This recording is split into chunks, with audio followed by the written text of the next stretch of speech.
Do you want to make an offer on your first apartment building, but you're scared of losing money? Today we're going to teach you how to make an offer on any multifamily apartment building with zero financial risk. Yes. So if you haven't subscribed already, go ahead and click the subscribe button and ring the bell because we're going to be bringing you weekly content you don't want to miss out. Fear is the number one thing that keeps people from taking action, moving forward, and building future passive income. So today we're going to share with you the system we use ourselves to make offers on apartments super simple and risk-free.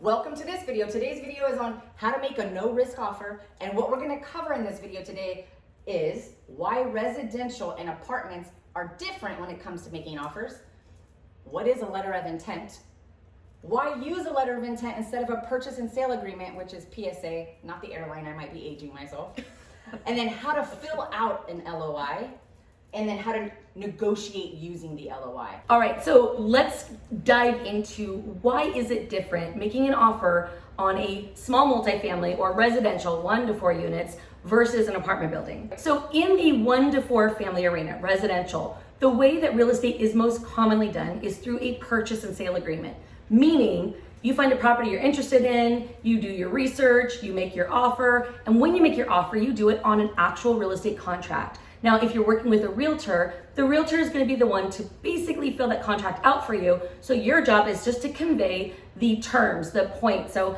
the address, the offer price, the earnest money deposit, the closing period, the due diligence period, etc. And it's on a multi-page purchase and sale agreement. Okay, so if you're already in real estate, you've been residential, then that's probably pretty familiar to you. If you are new to apartments, then you might not realize that things are done a little bit differently. And it's not that you can't make an offer on a purchase and sale agreement. It's perfectly acceptable to do that. But, and we'll talk later in this video, it's not ideal to go through all of that. But how do you do an offer on an apartment building? So there's something called a letter of intent, an LOI. And an LOI is used most commonly in apartment investing to submit that first offer to say, hey, I'm interested in your building. Okay, tip number 2, what is a letter of intent? It's an LOI. It's a non-binding document, and it's the document that you use to communicate the terms of your offer to the seller. But let's just, what do you think?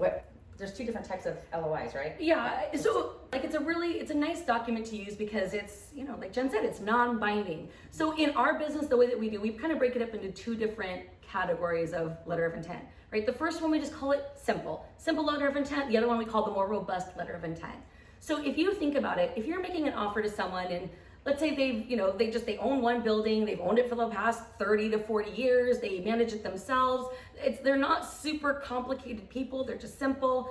You're going to make their brains explode if you give them this like multi-page letter of intent with all these crazy details, right? So when we do a letter of intent, we want to keep it simple if the person we're communicating it to would receive it better if it was a little bit more basic. And then we can go into more details when we go and execute a contract. But let's start by talking about what are some of the things that we would include in any letter of intent, simple or robust. Just like you would do with a purchase and sale agreement, you want to communicate things like property address, like who is the buyer, how much are you offering to pay, how much earnest money deposit are you offering, what kind of due diligence period do you want, how long will it take you to close, maybe financing. And even with financing, you can give them some options like, hey, I'd be interested in doing seller financing with these terms, or maybe bank mortgage. You have complete carte blanche to do whatever and offer whatever as a way to just open up communication with the seller. But what you don't want to get into when you're dealing with more of a mom and pop situation is you don't want to start getting into all the different things that you're going to need for due diligence, because chances are it's going to overwhelm them and maybe confuse them, and a confused mind says no. So we're keeping it simple. So it's just basics, just what we talked about. Purchase price, terms, and then that's it, right? And it could be a simple like 1-page document. On the other side is if you're dealing with a real estate broker, a commercial real estate broker, none of this is gonna be overwhelming or new or anything like that to them. And in fact, you're gonna look like more of a professional if you put your best foot forward with a more professional looking letter of intent. So we would call that our robust letter of intent. So it has all the things our simple letter of intent has, but it also includes all the things that we're gonna ask for during due diligence. So some of the examples of that, this is not comprehensive, there's a lot more, but it's gonna be things like rent rolls, like the list of the tenants that live there currently, how much rent are they paying, when are they moving out, etc. So rent rolls, lease agreements, right? We're gonna wanna see that what they put on the rent roll, what they're presenting to us as financial information, has some kind of backup to it in the form of a lease, because that is the document that's going to be the legally binding one. So you're getting that to make sure that what you're buying is what you think you're buying. So we're going to tell them in the letter of intent that we will have the expectation to receive that during our due diligence period. We're going to ask for the current property tax bills. Boy, we have a whole other segment for you in the future on property taxes, and you can get really killed on property taxes if you do it wrong. So we're going to teach you how to do it right. First things first, you need to ask for the current property tax bill. Oops. All right. Also, historical financials. So what do we mean by that? So we want to see, there's something called a T12 in apartment investing. And a T12 is basically a profit and loss statement, but it's broken out month by month. So we'll have revenue, which is typically rent, but it could be rental income, laundry income, storage income, vending machine income, whatever different, depends on the size of the building, whatever different ways that money comes in, those are all broken out. And then you have all of your expenses of the building. So maintenance, property management, utilities, et cetera, et cetera. A T12 is basically a document that has all of those items on the left column, and then you have month by month. Utility bills, same thing, especially when you're looking at historical financials, and if you see like, hey, something's not right, like what is happening this 1 month? It could just be that there was an assessment and that they assessed all the property owners on that street because they put a new sewer line. Or it could be that there was this massive like bust in a water line and they had massive, water issues. So that might alert you to, wait a second, if there were massive water issues, did the units get flooded? Things like that. So we're gonna be asking for these different things in our due diligence period so that we really can just be safe and be careful and mitigate our risk as we're moving into a new asset. And also we're gonna ask for like insurance policy. And the insurance policy helps us get an idea for what does the current owner have as far as their coverage, what kind of coverage do they have, for what amount, what kind of deductible, to get an idea.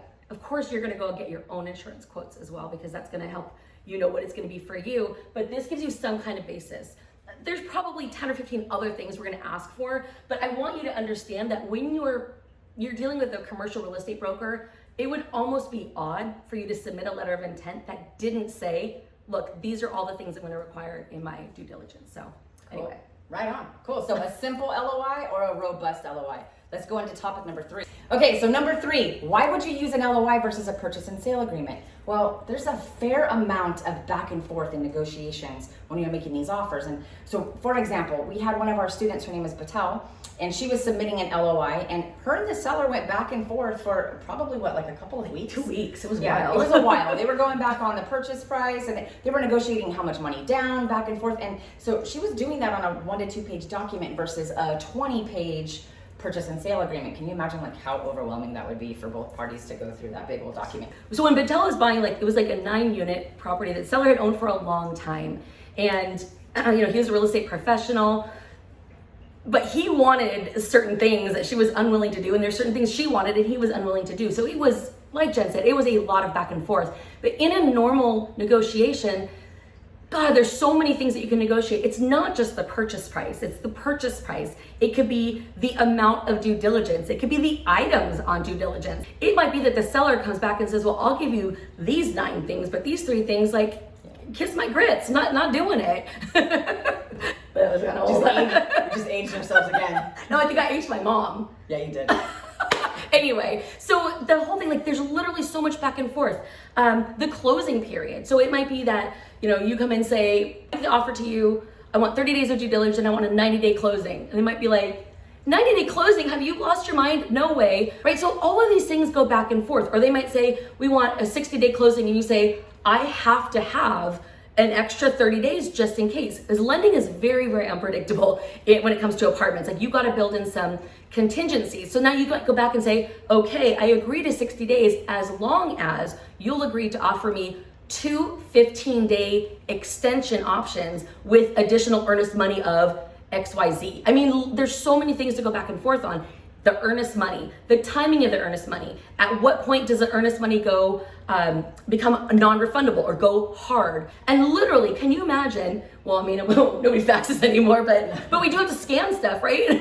We have candy scanner on our phone. Can you imagine 20 pages every time? And 20 pages would be short, especially when you include the addendum with all the documents. So all the things that you go back and forth on.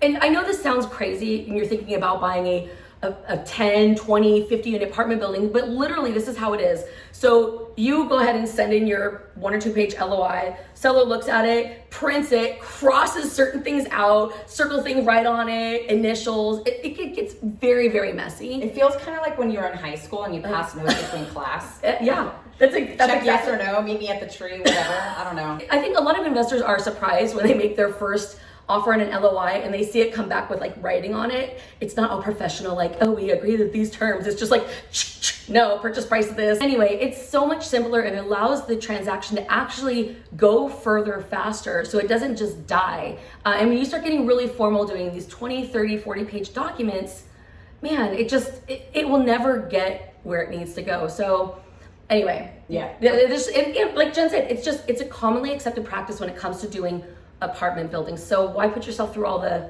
stress of it? Plus, as long as it's an LOI and not a contract, No risk. no risk. So now you know why use a LOI versus a purchase and sale agreement. Let's go to topic number 4. Okay, it's future Jen and Stacy here. We forgot to hit record on the how to fill out an LOI segment. So we got dressed. We wanted to make sure we had the same outfits. We're ready to go for you so that you would not be able to tell at all that this is a different day. Oh, yeah, we're aging ourselves again. Go ahead. And I'm very uncomfortable. Oh my God, I even have on your bra. I always wanted to be a pirate. all right, well, let's Just not a peachy pirate. Segment number 4, how to fill out an LOI. So we also got a really cool situation here with our new Vibe whiteboard. Bringing it to you first and foremost. So here we go. I know you can't see that, but watch how cool this is. Are you ready? This is a letter of intent example. Ooh. So when you fill out the letter of intent, the first thing you're going to focus on, entering the property address. Okay, so that's the first thing up there, obviously the date.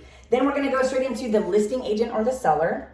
And then this is all of the verbiage there, perfectly done for you. And then the purchaser, the buyer. Some people tend to get freaked out about this. They think they need a LLC, right? Before, do they? Yeah, so here's the deal. A lot of times people, when you're getting started in real estate, you keep hearing about LLCs and common question, do I need to have an LLC before I start? Like, look, we're talking about apartments here. No matter what, even if you had an LLC, you're not gonna use that LLC for this property. You're gonna start a brand new LLC. So if you don't have one yet, don't worry about it. It doesn't matter. Here's what we teach our mastermind students to get around that. So right here where it says the purchaser shall be, enter buyer name here. So you put in whatever your name is, or if you have an existing LLC, that's fine. And then what it says right here is and or designated entity. And what that means is when you get under contract and you start your new LLC, you're gonna go to the title company and say, okay, I've created my new LLC. I wanna have the property titled in this name. And at that point, they'll just change it from your name or your other LLC into the new LLC that was literally created for that property. So don't stress out about that part at all. Right on, cool. So the next thing you do is come right over here and you're gonna do the purchase price. What's the purchase price that you're offering, right? Then the deposit, your earnest money deposit and how much that amount is. Then you're gonna talk about what your financing options are. Those preferences are in there. Then you have an inspection period, and that's commonly referred to as due diligence. Now you're gonna ask for 30 to 60 days, 30 to 45 days. You might end up, the average is 30 days. On a smaller building, like a 5 to 6 unit, they might come back and counter and say 15 days, and you'd probably have enough time if that was the case. Then you have the settlement period, which is the closing period. Now on closing, you wanna ask for 60 to 90, but the average is 60 days. Okay, so just know that. Ask for 60 to 90, give yourself some wiggle room for some negotiations in this process. And then the very last thing you wanna do here, 2 things. One is you wanna put in here the timeline on how long this LOI is good for. So in this case, it says 3 calendar days from the date of the LOI. That says, hey, this is how long it's good for. But actually the cool part about that is that it's not even a legal document, so it doesn't even matter, but it makes it feel good, right? And then the most important part is you are going to sign the LOI and send it. Yes. That is the most important part. And I mean, I got pretty uncomfortable here today. You got to get uncomfortable too. Fill out your LOI and send it. Let me get my other shirt on though. Okay, last topic, number 5, how to negotiate using the LOI. You ready to do this? I'm ready. Yeah. All right, so when you're negotiating using an LOI, let me just kind of walk you through what the whole process is, and then I'm gonna give you an actual example of an actual situation, all right? So you can kind of start to formulate what this looks like in real life. So in theory, you're gonna fill out your LOI, you're gonna send it to the seller, and one of three things is gonna happen. Either they're going to accept it, or they're going to reject it and or not answer you at all, or most likely they're going to counter offer you. So like, what does that counter offer process look like? It's kind of like I was describing earlier, like it could be that they could, you know, take the time to type it up, but more realistically, they're just gonna print it, cross out what they don't like, circle, write something new in, and send it back. And it's literally gonna go back and forth like that for a while. And it's very interesting. Like negotiations is something that like she's scary good at negotiating everything, particularly real estate. We had a student who last summer was in a very heavy negotiation, and frankly she was starting to wear down. She was just like, oh my gosh, I mean I don't love the counter, but it still works, I can live with it. And we were like, look, By the way, wearing them down, total strategy. it is right, it's a total strategy. Sorry. Right? So, but this was our student, so we were like, no, you're not going to be worn down. But we knew what the seller was doing. He's savvy, he's been in the business for a long time. And she was like, look, this is the counter, I think it's fine. And this has been like back and forth probably 7 times already. And Jen and I were like, no, look, you have, like, how long is it really going to take you to negotiate back one more time? 15 minutes? All you're doing is basically typing to your realtor, hey, negotiate this, and sending it. That could literally save you $10,000 to $25,000 off the purchase price, potentially putting less down. Like, just do it. And she was like, oh my God, I just want to be done already. I just want to buy this property. We were like, no, negotiate one more time. So basically she did that. In this case, she wasn't crossing it out and sending it back, but she was communicating to her real estate agent, who was a broker, and then the broker was communicating it to the seller's broker. Anyway, and she ended up getting $25,000 off the purchase price. So like, you always want to negotiate, but the way that things go can look very different. Everything from crossing it off to actually sending a formal email. The main thing that you need to know here is that the seller wants to sell, otherwise they wouldn't have listed the property, or they wouldn't have indicated interest to their broker that they wanted to sell it. So just remember that, and always be willing to go back one more time, even if you're uncomfortable. And the reality is, it's just an LOI. It doesn't matter. Even if you had no intention of buying the building, just do it. It gives you the experience so that you no longer have to be afraid. Hey, I have a question though. What if we threw in the like a free copy of the LOI that we use? I mean, that's for our Mastermind students. But I mean, but you know, like I want to get people into okay. action. Would you be okay with it? Yeah, that would be kind of cool, huh? It would be. All right. I mean, okay. Okay, I so was expecting you to say that. I'm sorry. Okay, so what we'll Okay. do then, we can put a Okay. link in the description. Can we do Okay, that? yeah, we'll set it up so that there's a place that you can click the link. So if you go to the description, by the time you're watching this, we'll have figured this out. Yeah. You click on the link in the description, and yes, we will give you our letter of intent so that you can just get out there and really just start making offers. Yeah, because Safely. literally, when you think about it, the only time you truly fail is when you stop trying. True. Right? And the way to combat that is to just get into action. So we just give you 3 tips so that way you can get out there and get into action making offers. Yes, do it.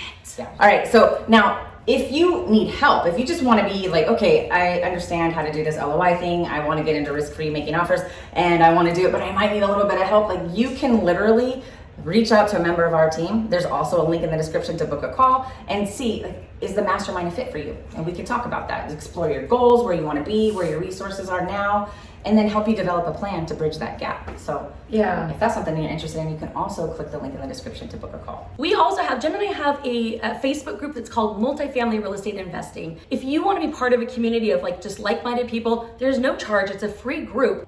And we do every single week something called the Ask Us Anything. And so Jen and I will come on, and we always put it in the Facebook group. So you got to go there, go to events, and you can come into a Zoom. We're going to be right there with you. We'll like go to the Facebook group, click on the events, and register for that through the Zoom link. And then we'll be happy to help you and just help you get started on your journey. We want to recommend another video to you. There's this other document, and I'm telling you what, it has saved our bacon. Our bacon?